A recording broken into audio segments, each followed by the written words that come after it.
We're here today to listen to our annual Ronald Reagan Professor's Fall Lecture at the library. And I won't belabor the potentially lengthy introduction for James Q. Wilson. Many of you will know of his past experience and his current work as a writer and as a scholar.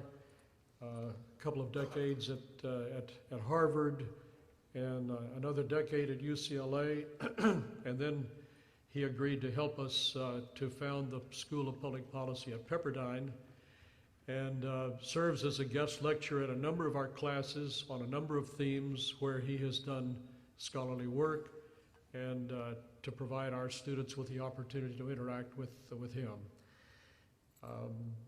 He has been on several presidential commissions, including serving President Reagan, the author of over a dozen books, and his topic today I've discovered is of great interest, the genetic implications of political thought.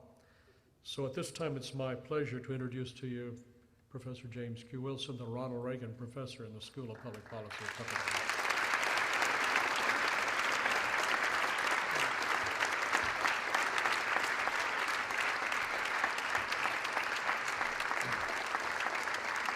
Thank you, Jim.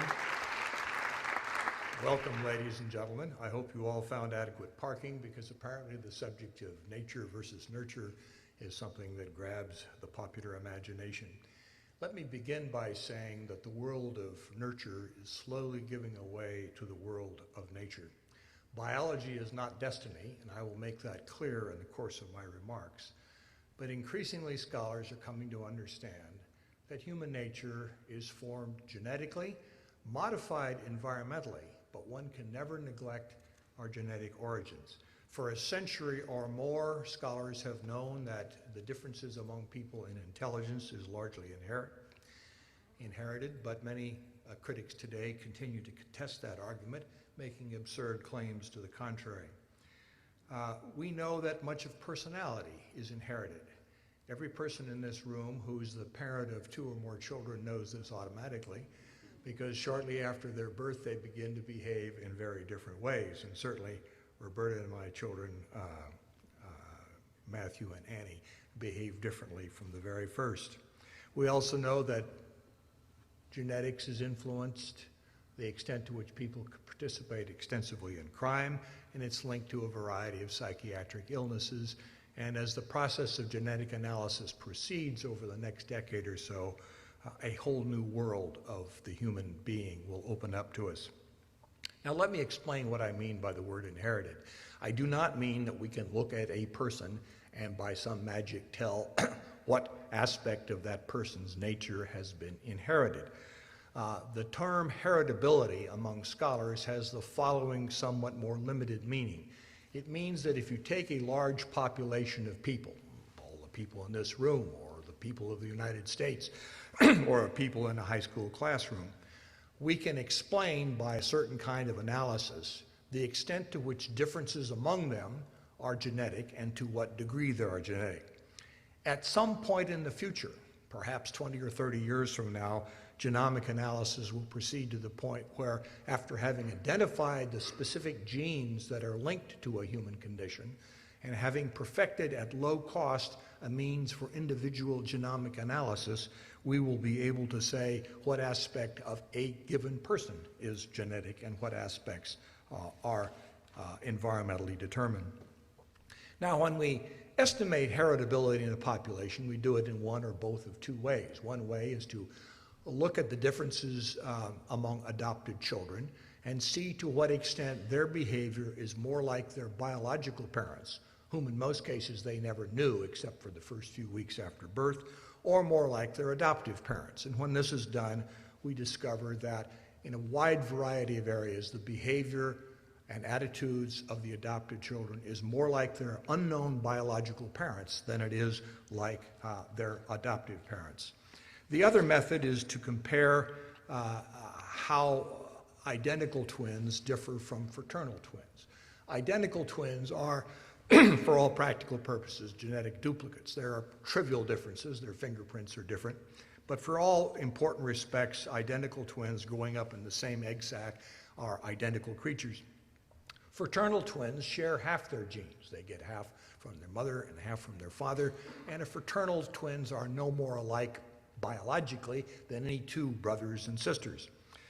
If we measure some trait, such as the incidence of some psychiatric illness or the IQ scores among identical twins, and compare that to the relationships among those scores among fraternal twins, the difference, appropriately manipulated statistically, gives us a rough estimate, in fact, a rather precise estimate, of the extent to which identical twins have traits in common that reflect their genetic basis. Professor Thomas Bouchard at the University of Minnesota has perfected this technique by looking at identical twins who have been raised separately. There are not many in the world, but he has found about all of them, a few hundred, persons who, though biologically identical, were raised by different parents in different cities, sometimes indeed in different countries.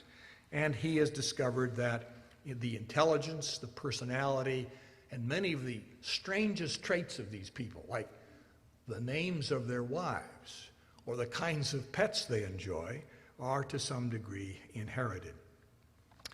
One of the striking things about inheritance is that in a given population of people, the influence of genes becomes stronger the older you get. When people are first born, the environment is a much more powerful influence on their behavior. Take religion, for example. What parents teach them as they're very young influences profoundly what kind of church or synagogue they may join. But after the age of 20, parental influence tends to decline powerfully and genetic influences become much stronger. This doesn't affect their relationship to a particular church or synagogue, but it does reflect the extent to which they believe in God. It is not membership in a church, but faith in God that is largely influenced by genetic factors. The same thing is true for intelligence. When children are first born, we can discover after they're about 4 or 5 years of age the extent to which their differences in intelligence are inherited.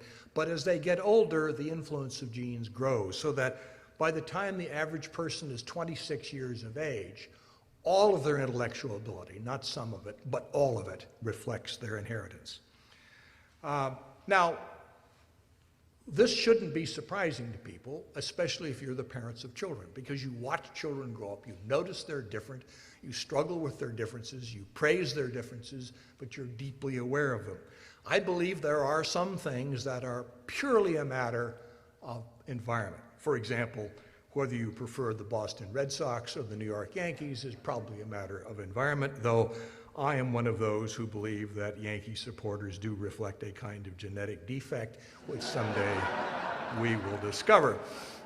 And I suppose your allegiance to the Dodgers or the Angels may be the same, but anything much more serious than that has a genetic influence. Now let me turn to political beliefs.